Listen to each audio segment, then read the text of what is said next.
Hi everyone, it's Sal from CANSTAL. We're doing a commercial building today, snow melt for downspouts. You see downspouts, we usually, depends on the size, we go double run on it. We just completed the install, so we're still trying to clean up and finalize the ends. Like this one here has to be tied up. It's not done yet.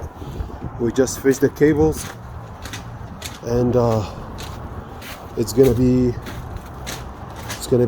cleaned up shortly. This is the old heat trace. It was some previous installation. We had to replace it. It wasn't a great system. We're using self-regulating on this. You can see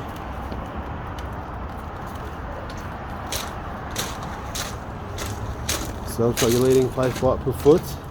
This is Western Canada. They usually get a lot of snow.